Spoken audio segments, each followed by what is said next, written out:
I wish I had good health insurance. Although I've been very, very lucky, and I have gotten by without health insurance for a very long time. I used to work in a restaurant. I was the busboy. The guys in the kitchen, they had this really cool nickname for me. They called me Hombre Nervioso. I don't speak Spanish. I think that means busman. I'm not sure.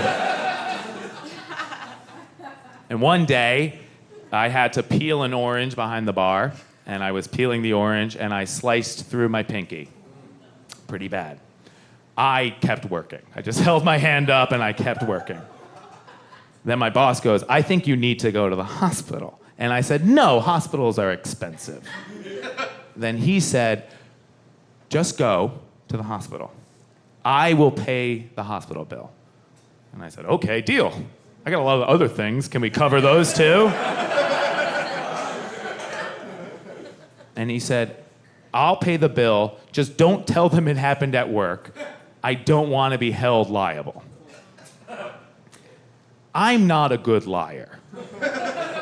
And I had been losing a lot of blood. So on the trip to the hospital, I came up with a story to explain why I cut my finger. So I show up to the hospital, and I walk up to the desk, and I go, hi, I cut my finger. I was peeling an apple. I changed the fruit.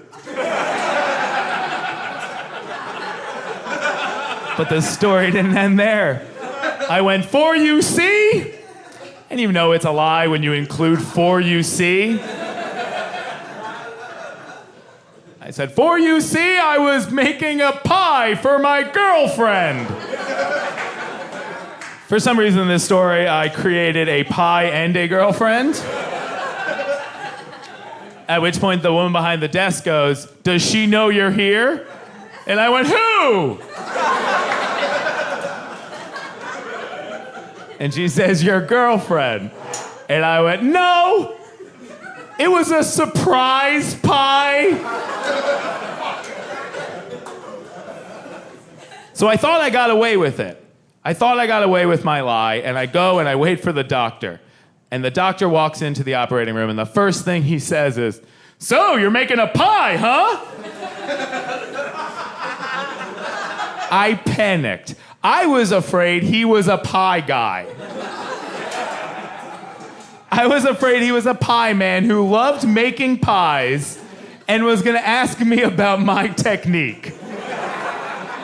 I was so worried he was gonna ask me what kind of crust I used that I gave it up and I went, actually, I was making an apple sauce for myself.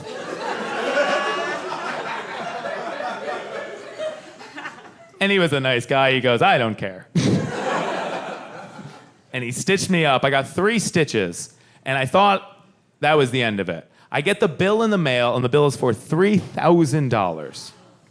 So I call my boss, and I go, hey, can you give me $3,000?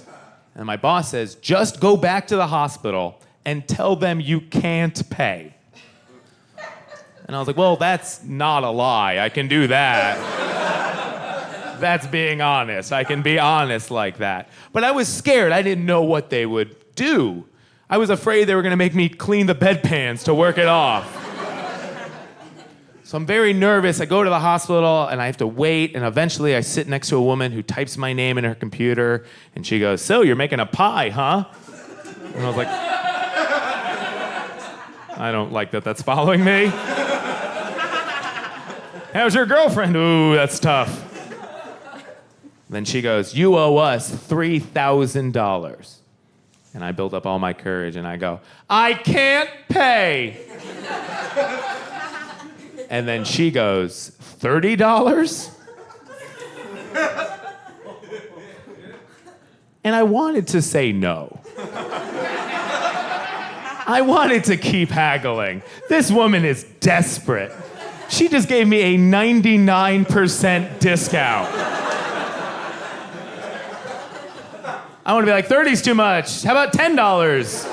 How about you pay me? I came all the way out.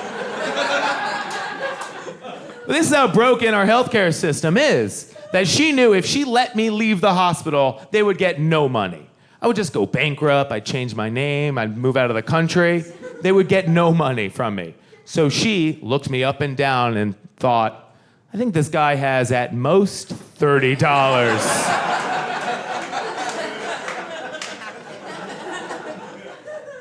And she was very right.